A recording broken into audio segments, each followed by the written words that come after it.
What is the third part of failure? Part one, I inspired. Well, it is inspiring. What would you do? And, well, bashing and how bashing can be a tool from, well, it's cardboard. There's no personality there but still it's bad. I admit it. Suddenly, hopefully I did better over there. Way over there, maybe I did something better. What is the third part of failure? How to defend it. I may have accidentally failed on this. I'm doing this not just because it's on the fly, but failure is a weird subject. How we can learn from it is not weird, but how we learn from failure is important. And how failure can be inspiring is a weird subject. As you know, I say a lot, I'm unscripted, I'm unedited, and I love it. I may have failed. I got ahead of myself and thought there was a third part of this. There probably is. And there is. It's just right now I messed up. I kind of have to realize the fact that I'm not, doing good for this third piece. It's almost like, hey, by accident, I failed. Last episode, I said there would be a part 3. When realizing now, there was no part 3. There can't be. Well, it's not because there can't. It's just because I got too excited. I love talking. Not talking blah, blah, blah. Well, maybe I can be. But I just like talking to people about what I learned, but also how we can learn. How failure is a stepping stool, as a new step forward, somewhere to get higher. How failure doesn't lead to a downfall. It can actually lead to a bigger and better success. And this last video, is actually and let's just admit it, it's nothing. There was no point. I just loved it. And that's one of the reasons why I want to do deep dives. Is just to express my love of, this.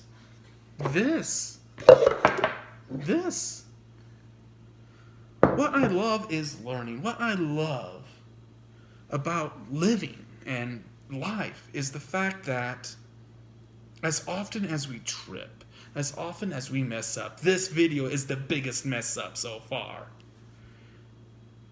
It kind of needs to be. It really is, because it kind of makes me want to think, this was bad. What do? You have to keep your promise. And that's the most important thing. Well, what can you talk about? The fact is, what I need to talk about is that we need failure. We need to stub our toes. Not purpose, but don't do it on purpose. If you want to succeed in failing, don't do it on purpose. It has to be an accident like this video. I didn't realize what I put myself into. It was an accident. This should have been just 2 videos. Part 1, part 2, but now it's part 3. I got over my head. But this was an accident, an honest accident. And that's the most important thing we need to have, honest accidents. Don't do it on purpose. Doing it on purpose doesn't help you. It doesn't help anyone. Because what do you learn from doing something on purpose? Oh, I lost my hand. Gosh, Dealey, I shouldn't have done that. That helps no one. It doesn't help you, and it doesn't help being a story to help to give empathy or sympathy for. Because with failures, We can get in accidents, car accidents, or we act from a hammer to suddenly, I'm sorry, you weren't there. I didn't see you there. I was happy. I did this and I didn't see you there. I accidentally elbowed you in the face. I'm so sorry. So sorry. We have to have honest accidents. Don't do it on purpose. And also don't try to hide that you messed up. Because hiding it makes you more like it kind of makes you, could be a jerk, or could make you look like a bigger fool than you're not. Admitting that you failed is a hard thing to do. It can be difficult. But admitting it is just as big of a learning curve. There shouldn't have been a third thing. And over my head, I'm saying that constantly. But yet, seeing me fail, I have to learn. We all have to learn. And to have a world without this, without mess-ups, without trip-ups, you won't grow. And that's the most important thing about being humans, is we grow. And we best grow from failing. I mean, oh my goodness. This little guy right here, there's limitations on how this far it can bend. It's humans, we can't just go over here. We can go stretch farther back. We can do more with our bodies. This is a restriction. This was a mess up. And I don't have the product, but there's an improvement on that. It's on Amazon. I used it for my paintings way over there, those 3 that I showed you my last thing. This didn't help me get body proportions. Another version did. A better version. The people who've been using this style for hundreds of years, they improved it, made it better. And that helped me so much with those paintings way over there. So much. I do better drawing because of that.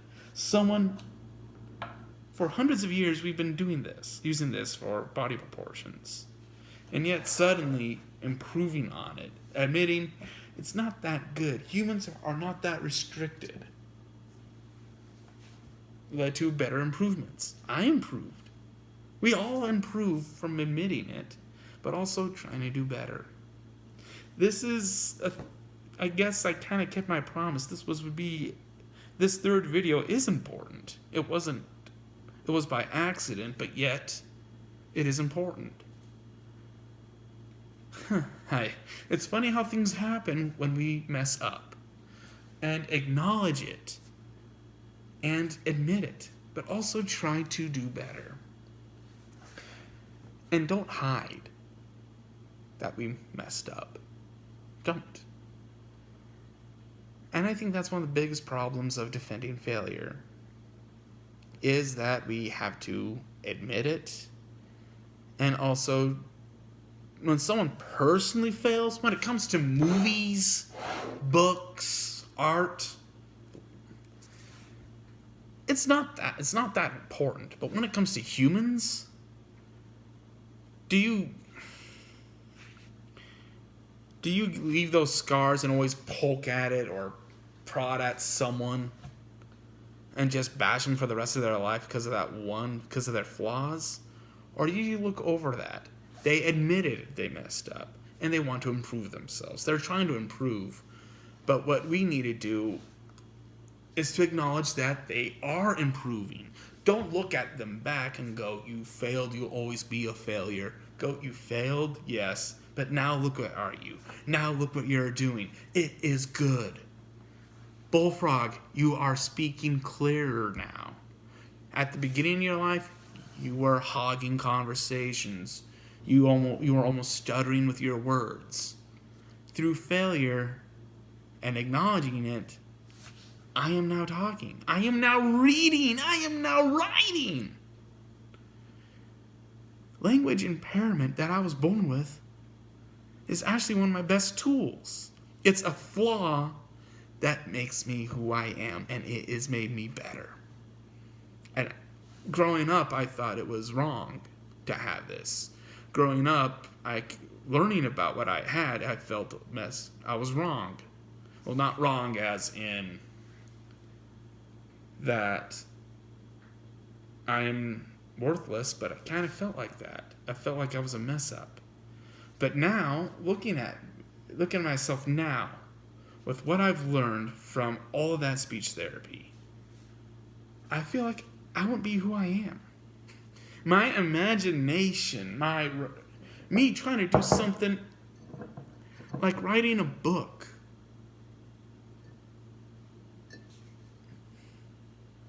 It says that there is great improvement. It says that something that's permanent there, a learning disability, can be one of your biggest tools. It's not a flaw. It may be something is wrong, but something is wrong doesn't have to be there permanently. It can be an improvement. We can all improve. We can all be better. And this is the Bullfrog signing out on this short deep dive on defending failure. And here's me signing out.